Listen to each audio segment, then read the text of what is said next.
welcome back to MP Live Lessons. This is Monday, the 7th of March, and we're going over computer science tonight. So both papers, because this will be in our mocks. So for our starter, I'd like you to work through these three questions right here.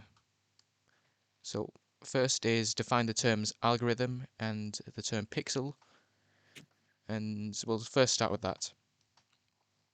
Okay, so what's meant by an algorithm in computer science? Step-by-step process to solve a problem, yeah. Yeah, a set of steps followed in sequential order. Oh, Good. sure, Joseph. Yeah, good. So, yeah, to follow an algorithm, you need to follow those steps in order. For example, if you're making some tea, you don't just pour the water in onto just your cutting board.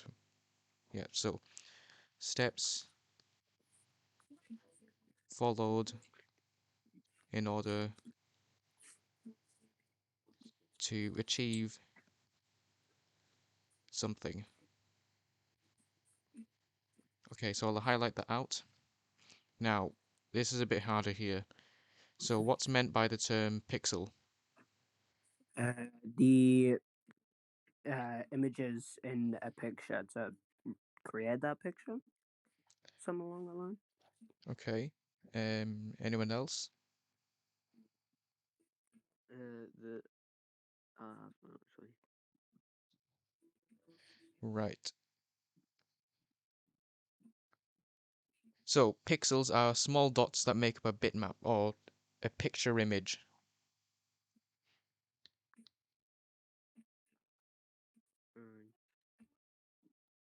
So on the test, you say small dots. Yes, Yeah, I small am. small dots or squares making up a computer image. Calm. And maybe like 0 or 1. That makes bare sense. Who are you? Chef Dave. Drinking juice in the manga. Jays, that's you, I thought isn't that it? was like Greg. I thought because he was saying, "Oh yeah, so like drinky poos in your RE exam." I thought it was Greg. Okay, I know it's you, Jay. Okay, so now we're on to question 2. So the starters. Okay, can anyone remember what What was a subroutines? pixel? Yep. So a pixel is like several small dots together or small squares making up a computer image. So, for example, 1080p, that tells you how many pixels there are in, let's say, one column. Okay, got that, Jay? Yeah. Okay, so with question 2, does anyone remember what a subroutine is? It's where like you make a routine, yeah, then you can like activate it any point on your algorithm. So like you don't have to write it out again. Okay, good. So you've answered also part B is partly. So since we're doing Python in this exam, does anyone remember how you'd create a subroutine? Is it the? Oh no, I don't know. Just like cast it, don't you? Um, Casting is to do with the data, but okay. So subroutines are yeah. So how do I put this?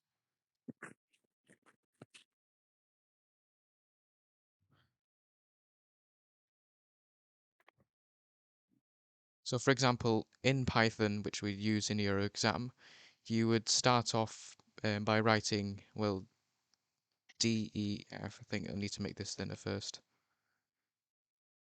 So this basically means we define, and let's say we'll call our subroutine add. I'll make this thinner again. So what these subroutines do is that after you define this or you've said what it does, you can call this again and again as how many times you like, and it does whatever the instructions are. So it's like a mini task in your head. So if you, let's say, eat breakfast, that subroutine could be walk downstairs, fetch some food, eat. So How would you like call it again? Like, what would you write to do it? yeah, so you'd first write DEF, so to define the subroutine, and then the name. So this here is the name of the subroutine. And sometimes inside this brackets here, you can have these things called parameters or argument. So let's say I will write A and B. What this does is, if I mention A or B later in this subroutine, it will use whatever is used in there. So since this subroutine is called add, we will do A plus B. And actually, since we need to, this is a function, so it will return a value, we also need to write return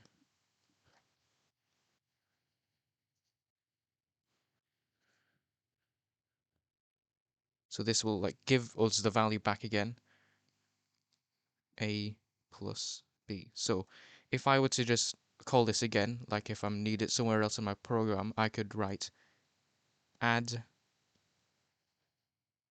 Okay, it's not written properly. And then I put the two numbers in, such as 2 and 6. If I were to put this into a program and run it on my computer, in the shell, you would just get returned like 8 when you run this bit of code. Okay. What the hell? Right. So now that we've done what subroutines are, why are subroutines useful? Diego, you mentioned this as well briefly. Use them anywhere. Okay, good. So with subroutines, yeah, you can use them anywhere.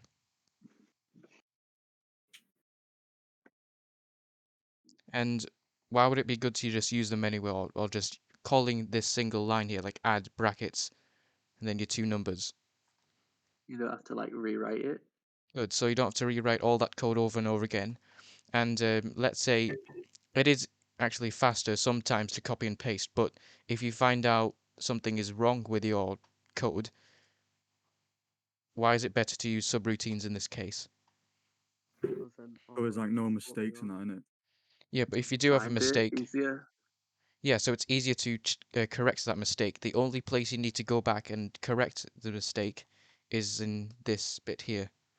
So this means the code is easier to maintain the long term.